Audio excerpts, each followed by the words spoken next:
Hi and welcome to Literary Hype. I am Stephanie, your Literary Hype woman, and today's author conversation is a returning guest, which I love that authors are willing to come back, that they had a good enough time with me the first time around, that they want to do this again. Annabel is the author of Nora Goes Off Script, Same Time Next Summer, and now Summer Romance, which is the perfect book to pick up for your summer vacation, your beach trips, your pool trips, just enjoying summer romance.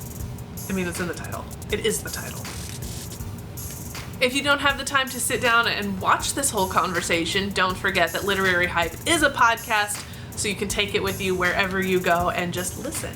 You can check that out on all podcast streaming platforms. Now, without any further ado, here's my conversation with Annabel Monaghan.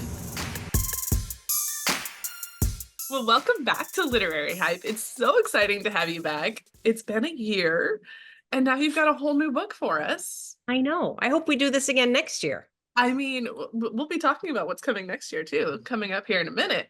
But first, we got to talk about summer romance. So when we talked last year, you were writing this, and it's quite a bit different from what you initially set out to do. So talk a little bit about what this book is about and how it actually started before it turned into this. You know, it's funny because I remember talking to you last year, and I remember anytime I talked to anybody about summer romp, like what was coming out next, I had the hardest time explaining it. And I don't really think I knew what it was until it was over. But I set out to write a book basically about women and, you know, the way we're expected to, you know, work really hard and take care of a lot of people and look good while we're doing it and totally exhaust ourselves. And then we go to Instagram, and Instagram wants us to spend a bunch of money on candles that'll make us feel better. I kind of wanted to write a book about that kind of BS self-care. And so I started writing a story about a totally exhausted woman who's like stuck and grieving and mother of three, and how different her life is internally than it is externally. She's a professional organizer whose life is a total mess. But then the book took a totally different direction. And there's some stuff in the book about Instagram and the magnesium foot bath that Instagram thinks is going to change her life. But what she realizes is that like just making her own small changes and finally taking care of herself is the thing that's going to change her life. What's it like for you as the writer to be in the middle of it and realize something isn't working and have to kind of figure out how to adapt it? Yeah, it's really weird. I mean, first of all, it's really weird to be me. It's really weird to write a book the way I do, which is a totally disorderly way. But it's fun. I mean, it's not even like I'm writing a book and I'm like, oh, this isn't working. I'm writing a book and then I realize that it's not the book I want to write. And so, you know, you kind of have to listen to yourself. I think this is probably true in all aspects of life, like what's exciting and what's not exciting. And when you're writing and you're like, oh, I can't wait to get back to that. That's when you know that you're on the right track, and you're writing the book that you want to write. When it's drudgery, then you just know that you've lost interest in the thing that you're writing, and it's probably not going to be interesting. How do you keep yourself interested and find the things that need to be in the story to keep you interested in writing more? Well, I start, you know, first of all, I'm not writing like toaster manuals. So I like a love story. So I'm always going to be interested. And the more wounded I can sort of make my main character, and the more I can understand her, the more excited I am for her to fall in love. And then there's going to be a guy and I get to make up the guy. So I don't know. It's like, it's easy to stay involved. What's hard, I think, in writing romance in particular, is to know how they're going to have to fall in love, and then there's going to have to be a problem. It's really hard to know what the problem is, and to know what the problem is that, you know, my character is going to be able to forgive or bounce back from. That's what's tricky. So your main character in this, Allie, since you're talking about the wounds, one of her big wounds is that her mom died, and the grief that she's going through. Kind of talk about channeling that grief into this character and how it motivates her. Well, my mom died 15 years ago. And so, and people ask all the time, like, is this a really sad book? Like, should I be worried? It's not a sad book. 15 years ago, I would have written a sad book. It's light enough now that it's not so sad. But what I realized is that her life really like changed when her mother died. And it kind of, her mother was a person who stepped in a lot to help, which is wonderful. And it's what mothers do. But she did it sort of to excess, to the point where I think Allie forgot like how to use her voice and kind of never learned how to be married. So as Allie is like moving through this grief of grieving her mother, she's also realizing the way that her mother's handicapped her a little bit. And so she has to sort of move through forgiveness. And, I think this happens to a lot of people. Like as we get older, we adore our parents, but then we sort of see them as they're just people. And, maybe they weren't perfect people. Like God knows, I'm not. And then we sort of come to terms with what it was and how much they loved us, and we forgive them anyways. And you referenced this thing about cardinals. I had not heard this until my grandparents died. And it's kind of weird, like how it feels very true that the cardinals show up shortly after you've lost a loved one, in this theory that cardinals are your loved ones returning. It's weird too, because I actually started experiencing my mother as like hang on, my light's kind of weird. As like red things coming into my line of sight. A little bit like you, she always had like a pretty red lip on. And I started experiencing that before I had ever read that. So that is a universal thing that people acknowledge, that a cardinal is a thing. I also kind of wonder if cardinals are the only birds that are really around in the winter. So maybe that's a hopeful thought for people to have when things are kind of bleak outside. Those are the birds you see. It was very interesting. My uncle didn't believe in it until right after Grandma died, and there had been a male cardinal that would harass him when he was mowing an area where Grandpa had told him not to mow. And then when Grandma died, a female joined the male, and he was like, okay, now I believe it.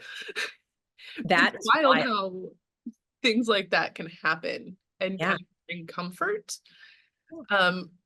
Allie is kind of really making Allie's grief worse is that her husband left her on the anniversary of her mom dying. Yeah. And then asked for the divorce a year later on that same day. So this one day is really tragic for Allie. Grief is kind of a really big theme in books that were coming out this year. Why do you think it's so important that we see grief on the page in various forms? I think the grief is, it's the other side of the coin of love. If you lose somebody and you had a great love with that person, if they were a wonderful parent, that's going to intensify the grief. So it's sort of the price that you pay. And I don't think that anybody would ever like decide not to love somebody who was really important in their life to avoid having that grief. So it's like sort of looking at the flip side or the dark side of love, and admitting that it's worth it. I mean, the other big thing in this book is about having a dog. Like, it's really like terrible to buy a dog. That in 10 to 15 years, you're going to have a really bad day. But we get a dog anyways. And then when that dog's gone, we get another dog because it's like totally worth it. Like grief and joy are like, you can't have one without the other. And they're important to each other. And that's something Allie experiences through her neighbor as well, making friends with a woman in her 80s or 90s. Yeah, it's the same thing. And we do it. We do it because it's going to, for Allie, I mean, you can see that is like a super happy part of her life, that relationship with her neighbor. But you don't have a 94-year-old as a buddy without, considering that this might end at some point. How do you approach balancing the grief that the characters are going through with the joy of a romance in your stories. I don't know that I sat down and thought like, I gotta balance this thing. Like some days when I was writing, I was like, God, this is just like feels really heavy. And some days when I was writing, I thought this feels so romantic and fun. And I think I'm gonna leave my family and run off with a skateboarder immediately. And so I just had to, when you read the whole thing all together, you have to really tune in as the writer to your feelings. Like, how am I feeling while I'm reading this book? Does this feel good or does this feel heavy? And to the extent that it feels heavy, you just got to, well, if you're me, you just got to start pulling some stuff out. Since you talked about our skateboarder, Yes. I'm going to talk about Scooter. Scooter. And so your editor didn't initially want you to have Scooter be a skateboarder? What is up with that? I know. Can you believe that? Yeah, it's not like the most traditional macho main character for a middle-aged woman to fall in love with. But I really got it in my head that he was a skateboarder. And as soon as I did, I started researching skateboarders and I started going into skateboarding chat rooms and reading blogs and reading like all the things that skateboarders talked about the experience. And the more I read, the more I thought this is exactly like falling in love. It's like bananas. It's a crazy thing to do. It's like you're just throwing your body out there with no seatbelt and hoping for the best, and you're probably going to get hurt. So I kept persevering, and she kept saying, this is not hot. No one wants to have sex with a skateboarder. Nope, nope. And I probably wrote 6 drafts of this book before she caved. And she said, okay, I get it. Which is even funnier because she's in a relationship with a skateboarder.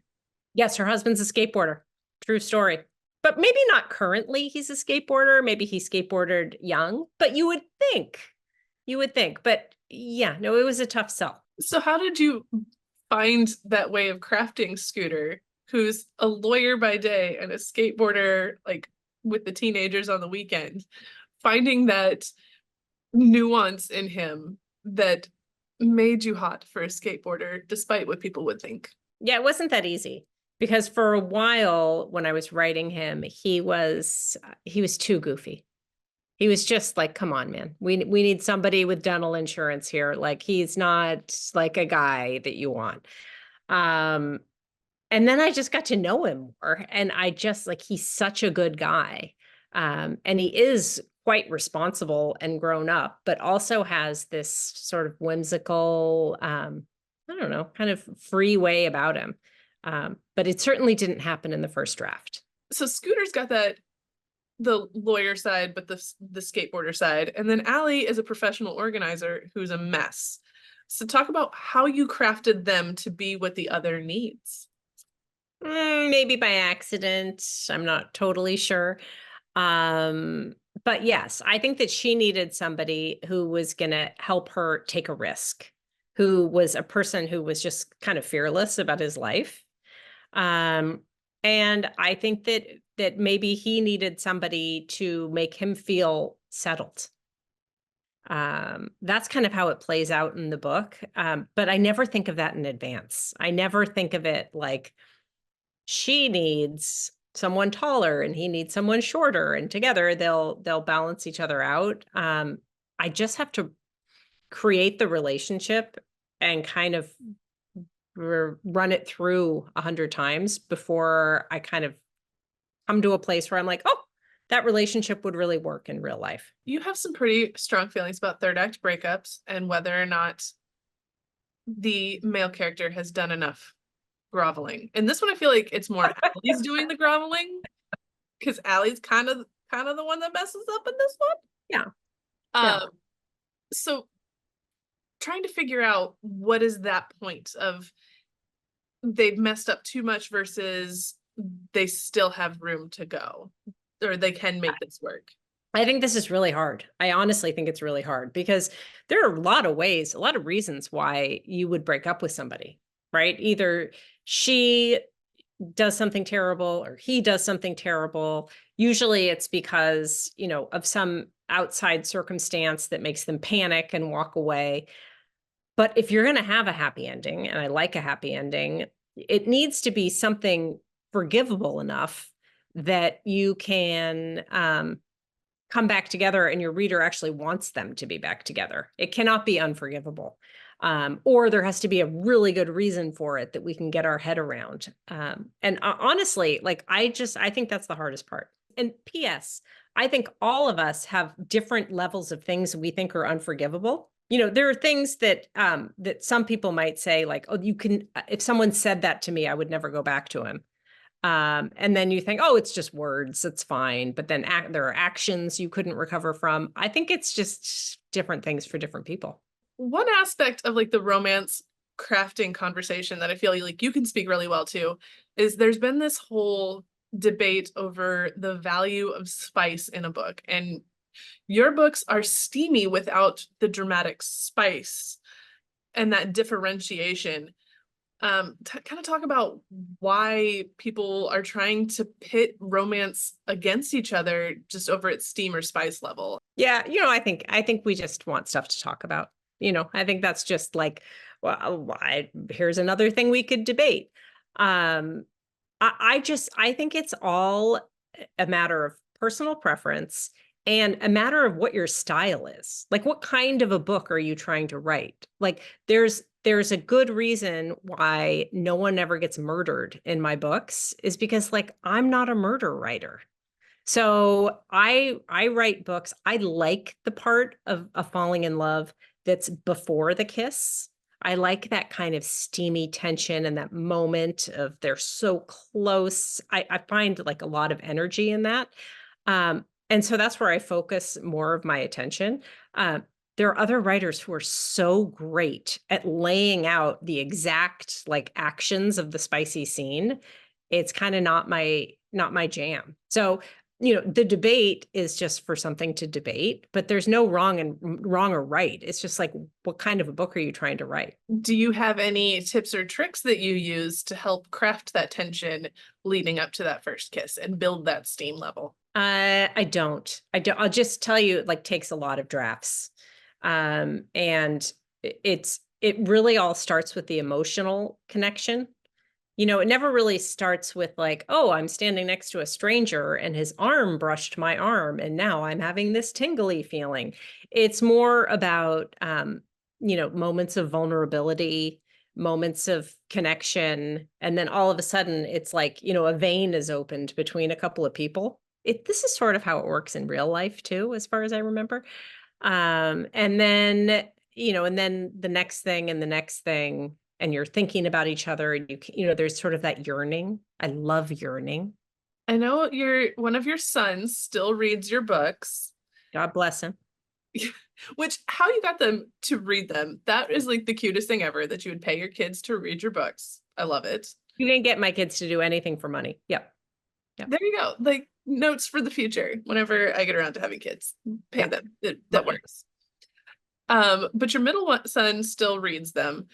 What's the best feedback you've gotten from him about your books? Well, a lot of the feedback I get is like, Mom, why is she just like, oh, I can't wait to see him again. Oh, like he finds it so nauseating because like he's not a romance reader. But the best feedback that I get from him is logic.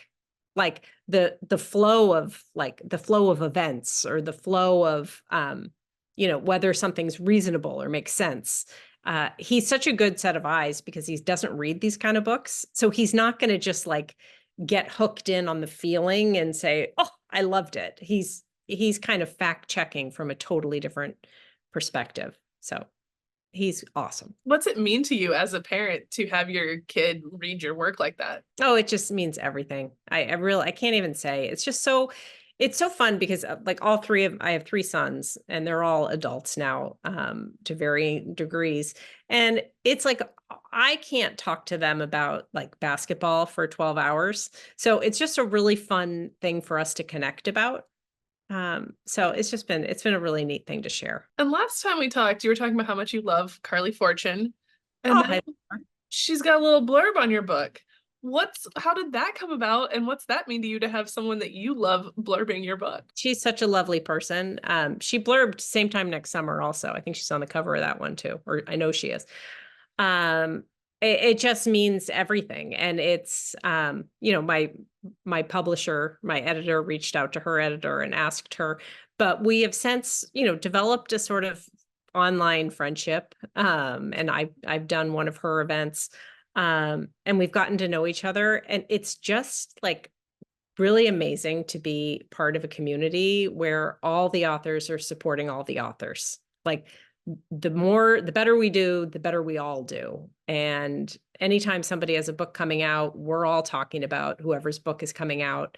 And I've just never really been a part of any community like that. So it's just been great. And since you talked about events, you have like the cutest line of dresses that you wear at these events. A, where do you get them? And B, how do you select your tour wardrobe? Well, yeah. So I'm not actually the Queen of England. So I don't go to like a lot of trouble selecting my tour wardrobe. This year I had Walker and Wade, which is a dress company, and Talbot's actually give me dresses for my book tour. So I had 3 dresses that I just took on book tour. But frankly, my books come out in June, and like I go to Texas. So I choose dresses that are not hot and that are thin enough material that I can have a carry-on suitcase and put 8 dresses and 1 pair of shoes and 1 pair of pajamas in that suitcase and nothing else. So that's my fashion advice, is don't have any luggage to check. I've heard some horror stories from authors of airport nonsense on tour, so that's very smart. When you're on book tour, you get up every day and go to the airport. So that's your major thought, is like, what's the easiest way for me to get through the airport? So, paper thin material, easy to pack. But getting to be on tour is like a dream come true for a lot of authors. And being an author is a dream for a lot of people. You kind of touched on this when you visited St. Louis, of like chasing the dream later in life. What would your advice be to people who have this dream but haven't started chasing it yet and are thinking about like when they should start doing that? Well, I think, today's the day, actually. I think don't wait until tomorrow. And it doesn't have to be a big thing. Like, you don't have to quit your job and start writing a book. You can start writing for 10 minutes a day, 20 minutes a day, an hour a day, wake up a little bit earlier, and just start writing the book that you want to read. That's the best advice that I have for any writers, is don't try to write your version of the great book that just came out that's a big success. Write the book that you want to read and that you're uniquely, qualified to tell. And that's basically the book that you want to read. Because if you're chasing whatever the big book is right now, by the time you get your book out there, people are going to be over that anyways. So you just like keep it personal and just keep at it a little bit every day. We touched a little earlier that you have a book coming out next year. What can you tell us about that book and where you are in the process? So I've just turned in what will hopefully be the draft before we start nitpicking. Just like, so hopefully the whole story is there. I turned it in and I did not feel entirely terrible about it, which is like, for me, that's like a 5-star situation. So it is about a child star who is all grown up now, and she's trying to make it in Hollywood. She was kind of a joke child star when she was growing up, and now she wants to be taken seriously. And she falls in love. What? I know. Sorry, spoiler alert. Spoiler alert. She falls in love, and then there's a problem. I am sure. Who saw a problem coming? I know. Stephanie, I've said too much. It's ruined. It's ruined. For same time next summer, I bought a yellow dress to take a picture with your book. And for summer romance, I bought ice cream sandwiches to take a picture with your book. Awesome. So, a non-spoilery or spoiler out of context, what will I be buying next year to take a picture with your next book? Candy. Ooh, any particular kind of candy? She eats candy in her closet when she's stressed out. She has like a whole shoebox full of Halloween candy, and she eats Skittles and Almond Joy and Snickers and all of the like the mini size of little candy. So I you know, catch up with your dentist before my next book comes out, because there's a lot of candy in that book. I'm glad I asked now so I can buy a ton of Halloween candy to save for next June. That's right. So the last question we always ask, because this is Literary Hype, what books are you hyped about? I'm really excited. Last week, Maggie North's Rules for Second Chances just came out. It's probably the best book I've read all year. It's a love story about a married couple. And she decides that she's going to come out of her shell by starting to do improv. And it's funny and it's smart and it's just awesome. So that's one you should read for sure. Well, thank you so much for taking time to talk about your book with Literary Hype. Oh, I always love talking to you, Stephanie. Thanks for having me. Oh, thanks. Thanks to Annabelle for hanging out with me and talking about her newest book, Summer Romance. If you'd like to get a copy of this or her previous books, the links to do so are down in the description for you. If you enjoyed this conversation, don't forget to hit that like button, subscribe to the channel if you have not done so already, and share this with your friends. Thanks for watching. I'll see you next time.